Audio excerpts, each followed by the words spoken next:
and welcome to They Think It's All Over with David and Joe. This week is one of the stars of Goodness Gracious Me, whose cricket team once won a match by feeding the opposition infected samosas.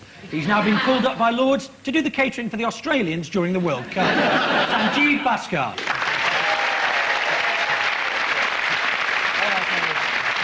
Gary and Rory is an England cricketer who's just been signed up by Talk Radio to commentate on the South African tour. It's not so much his broadcasting skills they're after, they're just hoping he'll bring in one of his special cakes. Phil Tufnell.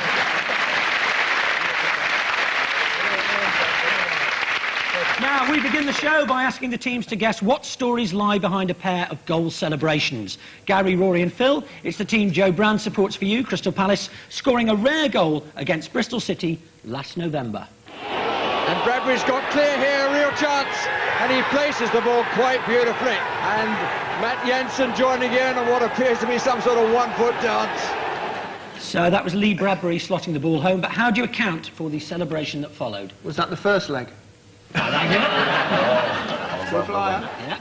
Was it the Douglas Bader testimonial? Mike Gatton, my captain, actually, he can't do that stretch. It's called a quad stretch. Yeah. But he's got such little short, fat legs that he can't reach his ankle. So when you have pre-season, you're all hopping around doing that and Gatting's just falling over. Yeah. Can you do it? No. Oh, yeah, I can do it. Shall I do it? Shall I do it? Oh, I can do that. Show me socks, Phil. This is called the quad stretch that we will have to do before a game. Here you go. What an athlete. Oh, what an athlete. What an athlete. Is that it? That quad stretch you did, is that it now for the whole season? That's me done, mate. I am loose as a goose for the rest of the season. Because, of course, Phil, you love the game, don't you? Do you remember, Gary, we were just coming down from the bar a few minutes ago, we were walking through reception, Yeah. the weather. And up there was the weather for the next few days, and it said rain, and Phil goes, yes! Yes, rain! I love rain! The man loves the game. I am the Michael Fisher cricket. Can you do it, David? Sorry? A quad stretch. You had me worried for a moment. Would you get a man in to do it for you? Terry Venables is the manager of Crystal Palace. Was the manager of Crystal Palace. He went to China, didn't he, to buy some players. He said, I'll have a number 7, a number 11, and some prawn crackers thing. Any clues, Nick? It's Go got something to do with an all-girls singing group. Ah. They played like one. Yeah. Palace go down more frequently than Jerry Halliwell. No, I don't think that's true. All Saints? Spice Girls, All Saints. All Saints? Does it matter? All Saints, I'll give you 3 points for that, yeah. Wow. Well, In fact... they didn't still guessing, and you're still going to give them 3 points. There was All Saints. I mean, can I give my answers to the rest of the show now, then? Obviously, Crystal Palace have now sold all their players, but we got Matt Jansen and Lee Bradbury back together to tell us the answer. A few of the lads were around at Lee's house and we were watching the MTV Awards and All Saints did this dance and we thought it was pretty cool, so we thought we'd do it as a goal celebration. So they were miming a dance by the All Saints, although the players took things too far in the next match when they copied this part of the dance. Is that why Mike Gatting never got into All Saints? Crystal Palace paid Terry Venables £1 million to steer them onto the rocks. That's ridiculous. If you want your club steered onto the rocks, Big Ron will do it for half that.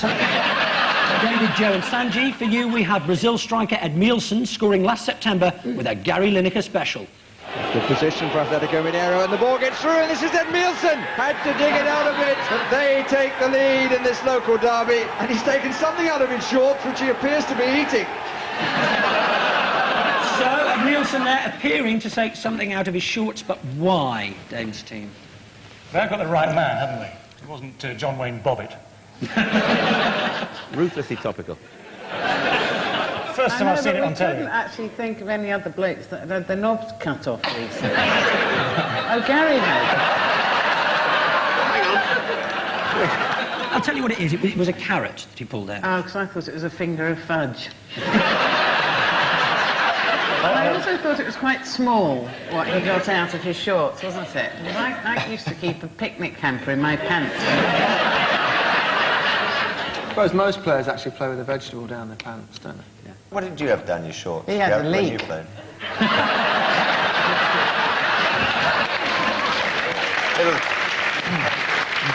Has this got anything to do with Ronaldo? He's kind of known as Bugs Bunny, isn't he?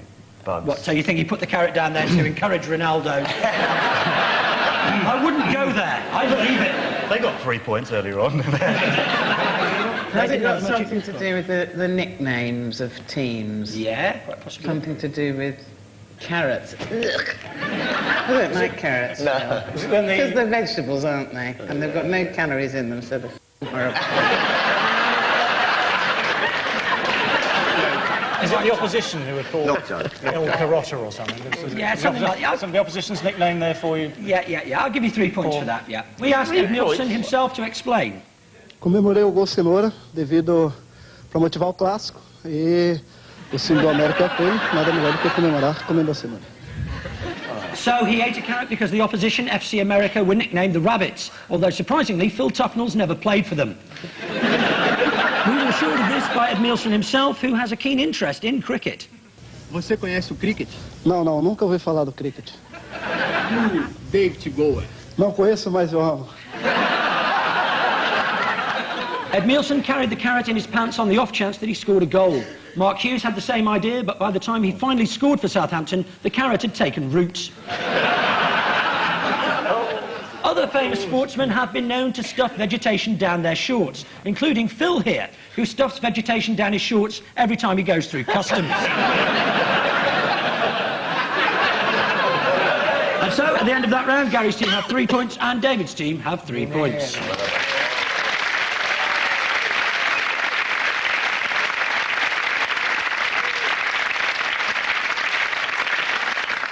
In this round, we play an odd bit of film and then ask sport's most asked question, what's going on? Gary's team, a familiar sight for you, England getting thumped, this time at rugby union. But what's going on alongside the pitch?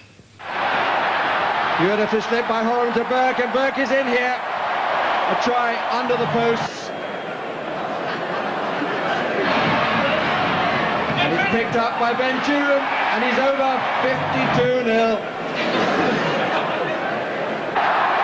And Rackham on his own for his 3rd try of the match, and it's 66-0. So, Gary's team, what was going on there, do we think? I think it's 4 blind blokes on the job and the girlfriends are pissed off for a burger.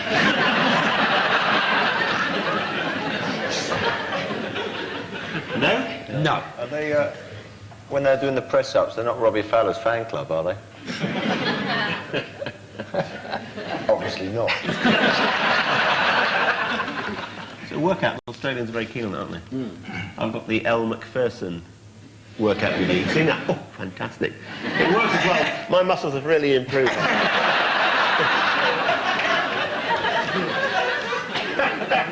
Hey, put it back on, Gary.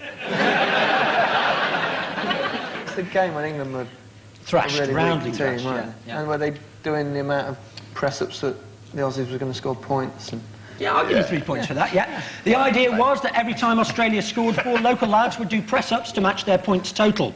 Tragically for them, Australia won by a record 76-0. So by the 10th try, they were too knackered to do any more press-ups, which is why they resorted to sit-ups instead. The Australian Rugby Union chairman said he was disappointed and insulted that England had fielded an understrength side, but the allegation was swiftly denied by England team captain, Sister Wendy Beckett. In their defence, the makeshift England team pointed out that they'd held the mighty Australians at bay for a quarter of an hour, and then, sadly, the national anthems finished.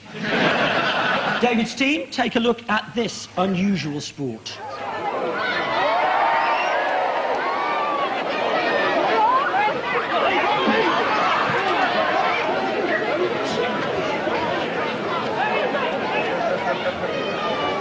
OK, so what was that all about, David's team?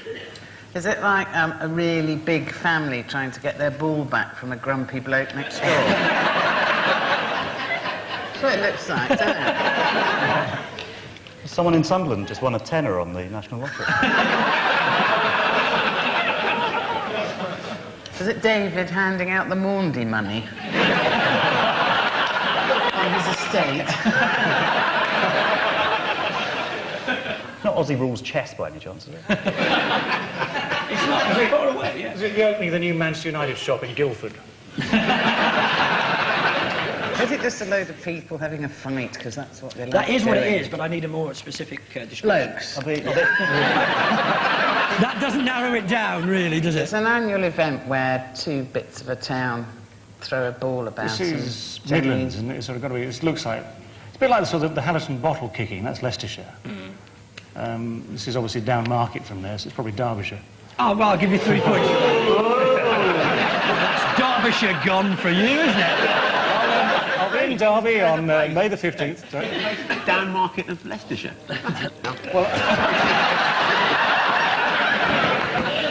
That means you can never go to Derbyshire again, so that part of your garden would never get mowed, will it?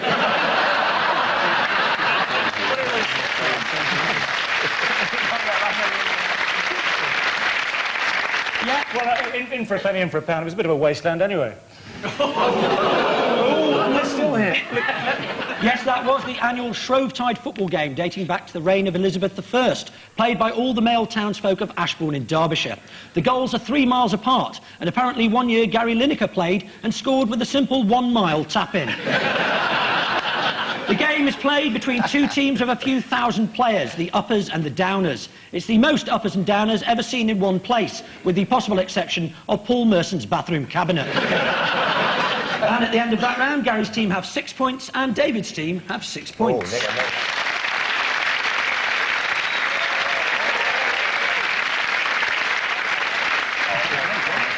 We move on with our nearly new temper round. We show a sportsman throwing a wobbly, and the teams have to tell us just what it was that got their goat. David's lot, an incident involving Pakistan batsman Inzamam ul Haq for you during a match against India in '97 in the unlikely setting of Toronto. It's 45 for 1. The crowd's got pretty involved in this contest. Jeez, just wonder if they're getting a little too involved.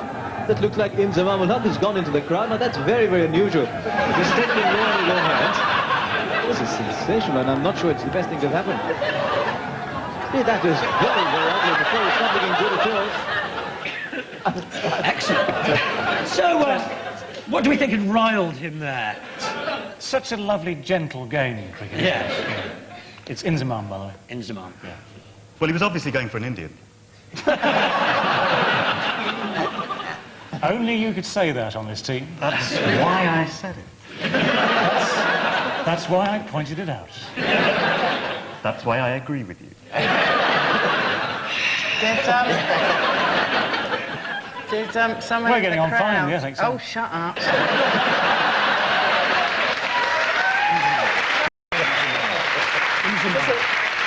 Yeah, did you see how he managed to duck the loudhailer there? He kept his eye on the loudhailer all the time. I know, mate. If you were batting, mate, you would have edged him. That's what I liked about that as well. Was the other thing you noticed was that he wasn't prepared for that arm, but he got his the 12th man to bring a bat That on was for brilliant. him. I noticed that as well. Yeah. He runs into the crowd without a bat, and then someone comes on with a bat forward. The loudhailer is a traditional Indian fighting weapon. So when they used to have duels and stuff like that, they would say, you know, musket, rapier, loudhailer. Throw the loudhailer at the person. It's a surreal society. It had to be, really, because it was India-Pakistan playing cricket in Canada for something called the Sahara Cup. So I mean, it's kind of like... I actually know this. Do you? Yeah. He was being taunted. Inzamam ul Haq. You're for it, mate. They were taunting him through loudhailers, and they were calling him something terrible. They'd called him a twat and sort of, well, other kind of, your mother's this and your father's that. And the thing that really riled him was they called him a mota aloo, which means a fat potato. And you know how you just can't take anybody, fat potato, you're calling me a fat potato. You know, it's like skinny aubergine or kind of tall blonde leek or something like that. And that's why he went out there. Bizarrely, that's absolutely correct for 3 points, yeah.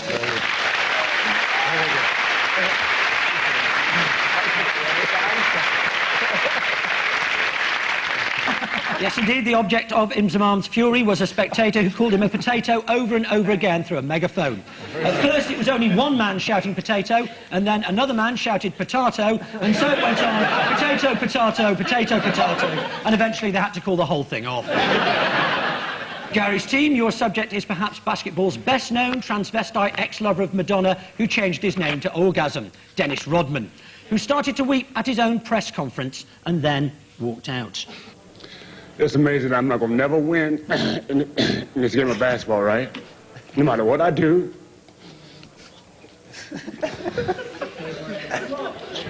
Okay.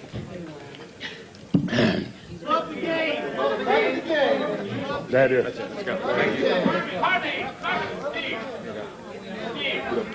So, Gary's team, why the tears before bedtime? He just won the award for Best Actress.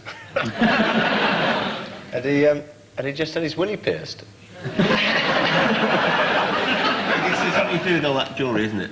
Had he just heard the price of Brasso had gone up? Did they change the name to Orgasm? Yep. I did that, actually, just slightly too soon, actually. Was it because he was upset because Gilbert O'Sullivan wanted his hat back? Was it despite all his precautions, he still couldn't find his keys?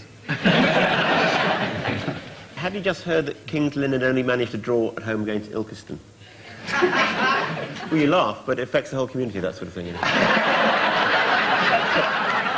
Is it to do with basketball? I should imagine so. Well, why did you say so, Phil? That should be enough for 3 points. Didn't feel appreciated or something? Wasn't it? Yeah, about what? Didn't feel appreciated. When he moved to the LA Lakers, wasn't it? I'll give you 3 points. I'll give you 3 points. What made Rodman so upset was the suggestion that, unlike basketball god Michael Jordan, his motives in coming out of retirement might be a bit selfish. Here's the bit just before he started to cry. It's amazing how when Michael Jordan retired, he wasn't selfish. It's amazing how Michael Jordan came back. You people right here kissed his ass. And then now when he retired, okay, Michael Jordan, all you people here was at Michael Jordan's retirement, his unretirement, his last hurrah. Y'all was there 2 months ago, and all of a sudden I do something like this and I'm selfish. Dennis Rodman is unusual amongst professional sportsmen in having a metal ring through his scrotum. It's slightly painful, but he hasn't had his bike stolen for months. Rodman began his career with the Detroit Pistons in the mid-80s before mistakenly spending 6 months with Earth, Wind and Fire. In 1997, bizarrely, Dennis Rodman booked the Rockefeller Center and a priest and actually got married to himself. It's an idea he borrowed from Brian May and Anita Dobson. Take time. And so, at the end of that round, Gary's team have 9 points and David's team have 9 points.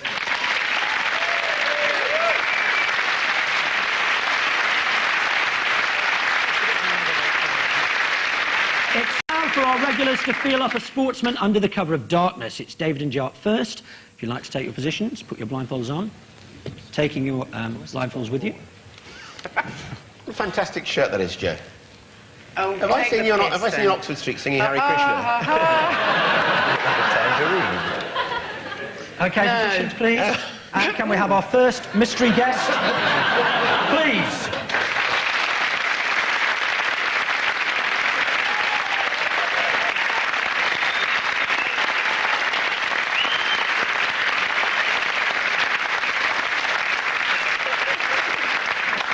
Okay, and your time starts now. Oh, hello. Have we met? Oh, there's a bit of fur there. Where are you? Could you just clarify exactly where you are, will you, please? Well, it's either a very tall person again, or a moustache. Is it? Oh, cricket. Is there a cricketer in the Village People? He's got a ball.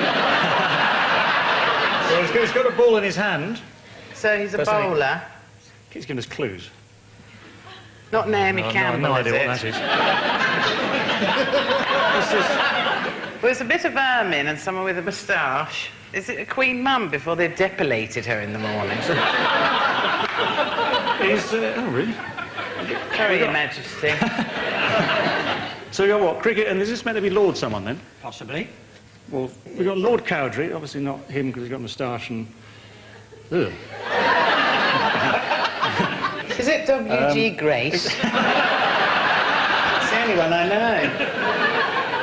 Jerry's doing Phil sportsman with their arms crossed. Have we got the remote? Oh, no. I've had all the clues It I'm is, going in fact, to have. David... Unbelievable. You're not a f***ing lord.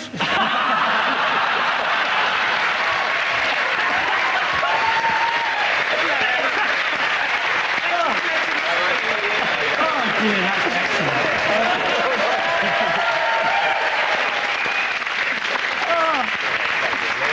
I'll tell you what, you can read that in Debrett's. How to meet the Knight of the Realm. You're not a f***ing lord! Oh, dear. So who was that, anyway? Was that W.G. Because Joe still thinks it's W.G. Grace. Sir Richard Hadley. Ah, right. So, Gary and Rory, if you could move to your places, please. Dear. Imagine you go for a knighthood. You're not the f***ing Queen!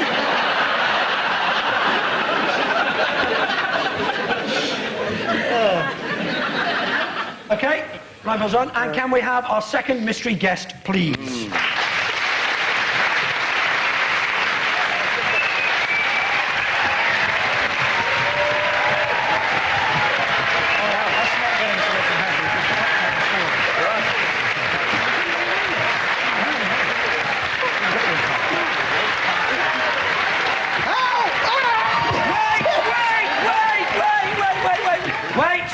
Wait! Help! Wait! And your 90 seconds start now! Is this... Stop that! It's like being at Dale Winton's housewarming party. How many are there? Shit! David, is it your staff outing? Oh, no!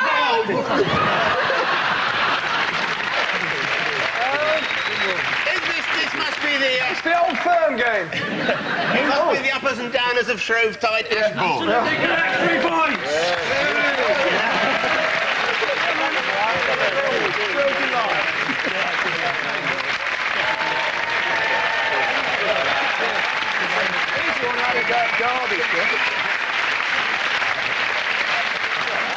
And just for the information of the uppers and downers of Ashbourne, David Gower, who said some rather nasty things about Derbyshire, will be available straight after the show.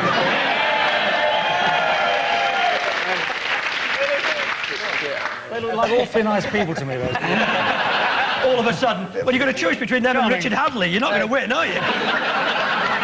They really laid, didn't they? Did they? OK, you've earned your 10 quid. OK, so at the end of that round, David's team have 9 points and Gary's team have 12.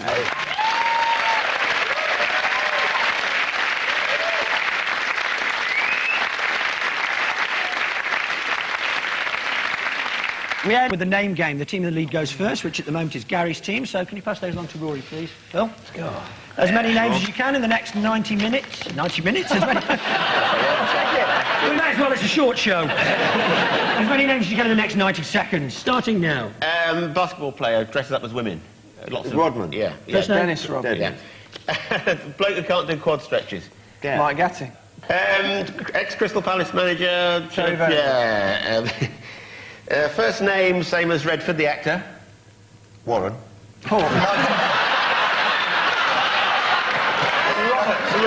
Robert.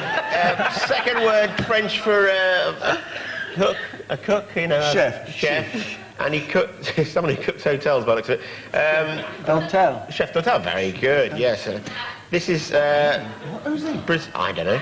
I just read them out, for God's sake. It's Brazilian manager. His second name is Wunderlei Luxemburgo. Very good. This famous Harlem Globetrotter. His second name's a fruit. Meadowlark Lemon.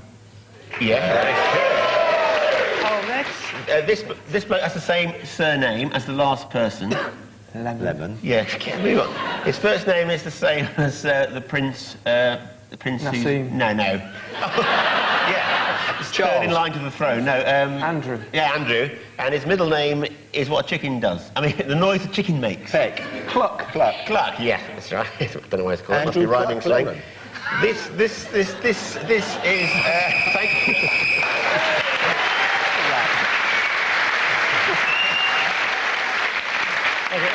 So, Phil, you a big fan of Warren Redford, then? I've seen all his films. Most of his films on video, aren't they? Yeah. Ryder Cock Horse, Pumping Irene, things like that. OK, they moved on to 19. 10 on Drury level. 11 will do it for you. Pass those along to A mere 10. You have 90 seconds, unfortunately, and off you go. Oh, a fat Aussie spinner with a stupid haircut, blonde. Same one? Yeah. A snooker player from Scotland, bit spotty. Slobodan, same surname. He's a former Aston Villa player. The first name is alloy that you get in the sausage.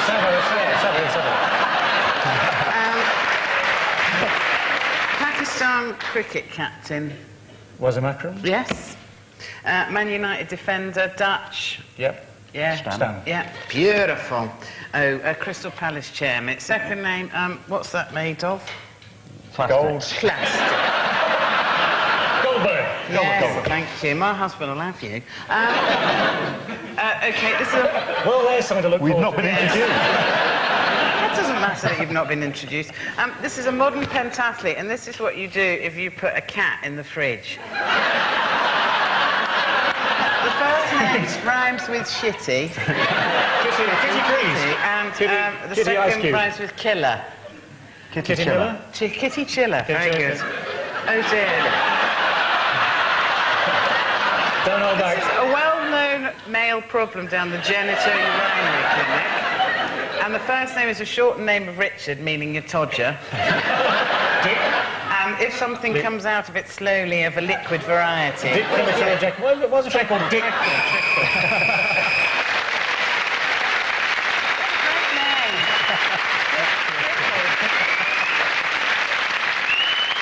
A valiant effort, but at the end, David's team have 17, but Gary's team are the winners with 19.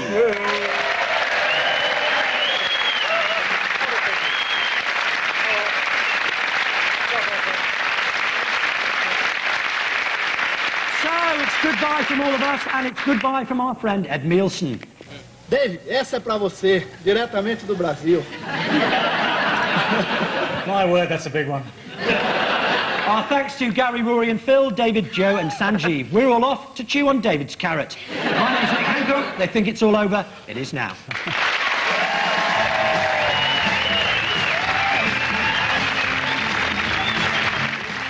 Two good reasons to watch